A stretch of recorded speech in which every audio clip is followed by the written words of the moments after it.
there, Maverick traders. This is Rob Reinhold, and I am going to be flying solo. Mr. Sharma is not able to join me today, but let's get into it. This was a really good trading week. Very excited for this. Let's talk about what happened. We had been stuck in that 3,800 to 3,880 SPX area for the last 3 weeks.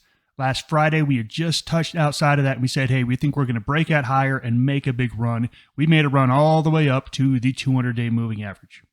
Big news of the week in currencies, the yen spiked, had a big spike. Kuroda had a speech on Tuesday, and he basically said we are looking at moving up our interest rate range. Remember, the BOJ has been the most dovish central bank in the entire world, and all of a sudden, they realized they're behind the curve too. The yen got absolutely crushed last year. It was the weakest currency by far, and all of a sudden, at the first of this year, the yen is actually the best performing currency. So the yen had a nice move up, and we'll probably likely see more hawkishness from the Bank of Japan. We do have the Bank of Japan interest rate announcement this week on Wednesday, so we're definitely going to be watching that. And then lastly, cryptos had a huge rally. This was the best week they've had in a long time. As far as the economic reports go, the big news here, we had CPI out of Australia. You can see here it was a little bit stronger than expected, 7.3%. The Aussie was the second strongest currency after the yen. Then the big news we've been waiting for, the US CPI, and you can see the US CPI came out right in line with expectations. Headline number was down 0.1%, but the core was up 0.3%. This is really a mixed bag because the headline number has very volatile things in it. The food and energy, once they take those out, the core is really what inflation people are feeling out there. Other than that, you can see we got a little bit better GDP out of the UK. The pound did not move at all this week. So let's take a look at how well we looked at last week. This is where we stood at the beginning of last week. We said that Litecoin was the strongest of the cryptos, that the Aussie was strong, and that the yen was strong. And then we had the pound as being the weakest, and then we had the dollar as the second weakest, and also Bitcoin. Everything else right in the middle. But if we take a look and see what happened last week, we can see first that equities had a big run last week. S&P up 2.7%. The VT, the world indexes, up 3%. This is something we've been seeing, that the world markets are doing much better than the U.S. markets. Crypto had a monster week, up 11.5% on the crypto basket. Gold up 3% for the week. I know that looks small in comparison to crypto, but that is a huge run for gold in a week. Oil jumped back up. Basically, it just erased everything that it lost last week. Oil was down big last week, came back this week, pretty much flat. If we take a look at the S&P chart, I went out a little bit longer than I usually do because I really want to talk about this upper trend line. This upper trend line goes all the way back to last January. This has been the upper trend line that every time the market came up and hit it, it reversed and reversed hard. You can see we are right there. We closed right there. The question is the market going to break out and potentially run? Or is this the top of this last little run that started in October and we're simply just going to fall back down? Here's the point. I don't know. You don't know. Nobody knows. We can talk about what the possibilities are, and I can give you my opinion on what's likely to happen, but no one knows. And so this is where we are. We're at this pivot point. The market closed really strong on the week. Take a look at Friday's candle. We gapped down, we recovered it all, and then added on more and closed at the high. There are buyers out there. There's no question there's buyers out there. I think we actually go above this line. We do have some overhead resistance here up at 40.80. It would not surprise me at all if 4,000 broke and we spent some time up in this area. That being said, I am in no way, shape, or form a bull in equities. This is not a bull market. This is not how bull markets start. What I am saying is that right here, right now, over the next couple weeks, the market looks like it wants to be stronger than weaker, and we just have to play that if we are looking at equities and looking at what it's going to do to risk assets. So we are more risk on than risk off, even though we are right at this major resistance. If we hit our head on this resistance and come down meaningfully, we will have to back off of this bullishness that we now find ourselves in. and go back to something a little bit more neutral to bearish. Last week, the yen was the best performer, 2.5%. You can see the euro was up, Aussie was up, and pretty much everything else was down, with the dollar being the worst currency, followed by the Swiss franc. Swiss franc had a very bad week, and the CAD had a bad week as well. There was nothing but good news in crypto. You can see Bitcoin Cash was the absolute star at 18%, and everything else was just really, really solid across the board. So we just talked about where we are in the S&P. We are above the 20, we're above the 50. We take a look at the world index. This is really what told me that we were likely to break out, and what's also telling me we are likely to continue to go higher. We just looked at the S&P. That's US 500 large cap stocks. This here is the world total index. This is going across all different countries, all different sizes of equities, and you can see it actually broke out in November. And for the most part, it stayed above this line. We got a little bit of weakness here in December, but look at where we are. This market, the VT, looks like it wants to continue to go higher. And this, to me, looks more like the start of a bull market than what's happening in the S&P. I am much more bullish on international equities than I am US equities. And let's take a look at crypto, because crypto was just a great run. We also broke this downtrend line. Right at this point, we now ran up and we basically closed right at resistance level on the crypto basket. Look, this was the monster run. You have to assume that this is tired. We just ran like 20%.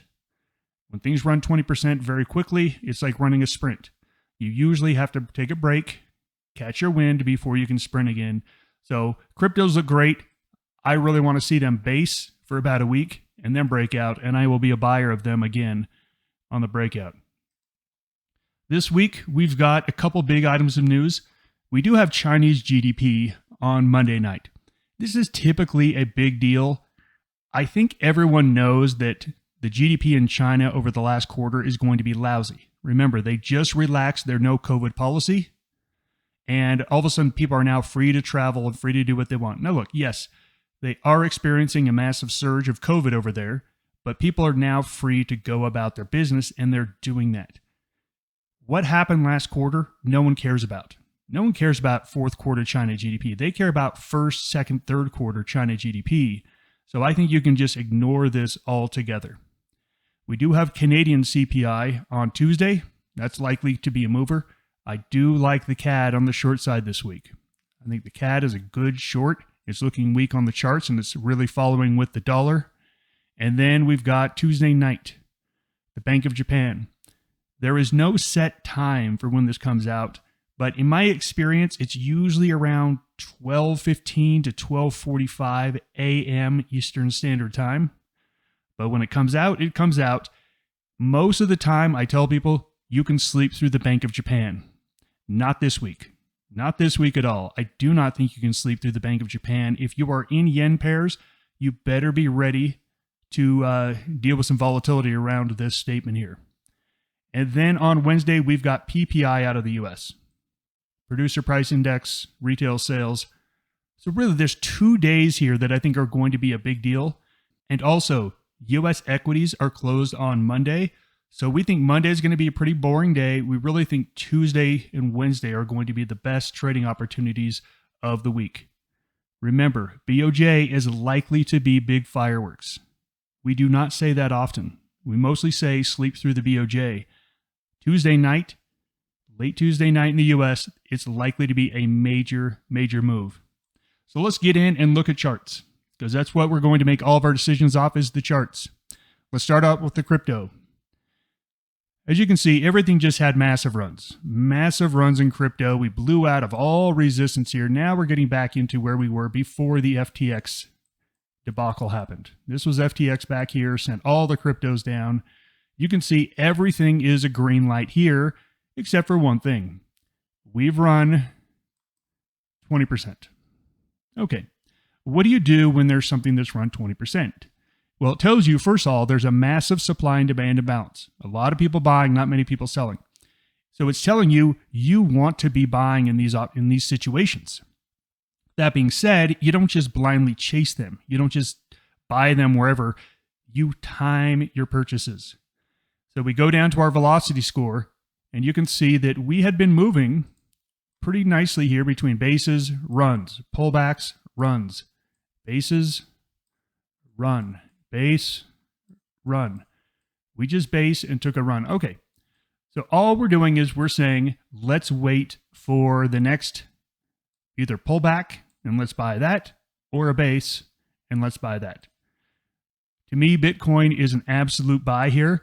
It's just a matter of not chasing it and getting in on a responsible entry point. Let's switch off to Bitcoin Cash. I don't like Bitcoin Cash as much. This is a +2, +1. It did have the biggest gain. Most of that came on Thursday. You can see here, it still looks fine. Everything still looks okay. But the question is, which one is better? I'm liking Bitcoin a little bit better. Jump over here to Ethereum. Ethereum also broke out of all these places. I actually like Ethereum the best. To me, it looks like it is running the most stable way. Runs, base, run, pullback, run, base. All you need to do is just, again, make sure you're not just chasing these things blindly and get in when we have these breakouts. So really the next breakout point to me is like 1435. 1435 would be a good place for a new entry on Ethereum. Next up is Litecoin. Litecoin, I've got this at a +2 and a 0. So if you take a look at the other currencies, they've had much steeper runs than this. This is just not running as steep. Look at this RSI. It has not been above the 70 line where everything else has. To me, this one's lagging, so I'm going to stick with the winners, which for me is Bitcoin and Ethereum. Let's jump next into the Forex market. Starting with the dollar, and we saw a major breakdown in dollar. We've been waiting for this for a long time. We had been basing for a full month in the start of December, and here we finally have this breakdown to the downside. Remember, you usually get the same amount of a base and the trend. We could easily see downtrend in dollar for the next month or so. Everything looks good. Velocity score looks good. Everything's saying it's going lower. We will definitely be taking a look at some short dollar trades here in just a second. The yen on the other side is looking like a really good buy at a +3. Everything's looking good. We are hitting into a little bit of resistance here. Okay, look, everything looks great. It's just a matter of when do you get into yen. It's above the 20, it's above the 50, the slope is going up. Everything is going up here on the yen. So the matter is just when do you buy it? Look, we just had a really huge run. This is a 4-hour chart. So this is like 3 or 4 days. We got to get a break. A little bit of a break, a pullback or a base. So I think yen trades aren't ready at the first of the week, but I think they're going to be good at the end of the week. And that lines up nicely with the Bank of Japan on Tuesday night. The Swiss franc that had just been hanging out doing nothing actually did something, and it broke out to the downside. -2 on the trend score, but look, we just reached this low here. We're now seeing some sideways action. I'm okay going short the Swiss franc. I'm just not liking it right here, right now. So for me, Swiss franc is on the shelf for a little bit later. Come over here to the euro. The euro tried to go this week. It really did. Take a look at this. We had a nice breakout to the upside. We had pulled back. We just couldn't break out, and we got a nice red candle here on Friday, which tells us this is just in this base. Until this breaks out of the top of the base, we can't really be excited about euro at all. So euro is on the shelf as well, waiting for it to break out. Come over here to the pound. I want you to just really take a look at the overall range of the pound over the last 2 months. It's gone nowhere. Okay, if it breaks out and does something, I'll get excited about it. Until that happens, look at this velocity. There is no velocity. You should not be trading the pound right now at all. If you have been, it's probably been very frustrating because it hasn't gone anywhere. We trade things that go somewhere. Here we have the CAD, and you can see the CAD has just been in this low base as well, just like dollar. We had the same fall with dollar. Dollar broke out of the bottom of its range. Right now, CAD and the US dollar are showing some positive correlations, meaning what happens to one is likely to happen to the other. I like the CAD quite a bit. Everything's looking good. Velocity score is super negative. Trend score is almost there. We just need a breakdown. For me, CAD is also high on the list with dollar to be short next week. Aussie was our favorite currency going into the week. It did okay. It had some bullish action. You can see we have cleared out of this resistance surrounding here. I don't know how steep this is going to get. Right now, it looks like we don't have a ton of momentum. And that's the problem. We like it to the long side. It performed okay for us. I know I made an Aussie trade and I made 30, 40 pips and it was okay. But what is going to cause this thing to get some real velocity? We're not seeing it right here, right now. We like Aussie on the long side, but we're just worried about the velocity here. If you're looking to make a 1, 2, 3 day trade, hey, the Aussie looks perfectly fine. It's stable. It's grinding its way higher. If you're looking to make some shorter term stuff, I think you got to wait for this base on the 4-hour chart to break out to the upside. And then I think it's time to get a little bit more bullish on Aussie. So we do like Aussie on the long side. And the Kiwi that had that massive run, we talked about this, and Ankit called this perfectly, probably back in here. He said, the run in the Kiwi's over. And you can see that we've had a good environment for Kiwi to run. This week was a risk-on week, and the Kiwi went down. So at the moment, I've got a -1 on Kiwi. We could break below this point, and if we do, I'll get a little bit more bearish on it. But at the start of the week, I'm not really looking to trade Kiwi at all. I'll check back in on this later in the week to see if it's really weakened. But for me, Kiwi is on the shelf as well. This is where we were last week. Let's take a look at some of the changes. The cryptocurrencies all strengthened, and Ethereum to me is the strongest. Now again, this is the trend score. So this is the longer term viewpoint saying, okay, what are the major stories happening here? We'll take a look at the velocity score here in a second. The dollar and the Canadian dollar weakened substantially. These are our two favorite shorts. The European currencies just got a little bit weaker. Swiss franc really weakening much more than the rest. And then we had Aussie Kiwi. Kiwi weakened and Aussie strengthened. So this is where we sit at the end of this week. We like Aussie. We like yen. We like cryptos. As you can see, they're all in the +2 to +3 category. On the short side, we like dollar short the most and CAD and Swiss franc the second most. We take a look at velocity score. Remember, this is a shorter term time frame saying what's moving right now. Like what's really moving. Well, what's really moving right now is Bitcoin is actually the one with the steepest velocity, followed by the yen and Ethereum. If you're looking to take trades early in the week, we think that these are the 3 best ones to be long, and the CAD and the dollar the best to be short. Everything else right now is in the middle, saying it's not showing a lot of energy now, so we want to wait and be patient on those. So let's really pair up what we're looking for. We are looking at CAD and dollar short. We'll take a look at Bitcoin and Ethereum. And if we are doing a Forex trade, we're going to be long the yen. So let's pair those things up. Let's take a look at CAD yen short, dollar yen short, and then we're going to take a look at Ethereum and Bitcoin. I'm going to start out with the two that were the most opposite. So we had CAD was the weakest on the velocity score. Yen was the strongest of the currencies. So as you can see here, we've got this nice stair-step pattern down. Runs down bases, runs down bases, runs down, rallies, falls, rallies back up, falls. Okay, so someone could say, Rob, I can make a case for this being a low base. I would agree with that. We've spent a lot of time here, almost 2 weeks, here in this area on the daily chart. Let's go into a 4-hour chart, and you can see that we're starting to see some real good evidence that this is about to break down below this line. 95.45. This is right where it is when we're closing the market here on Friday. Any more weakness? I think this is a great entry point here for CAD yen. So CAD yen short somewhere around 95.40.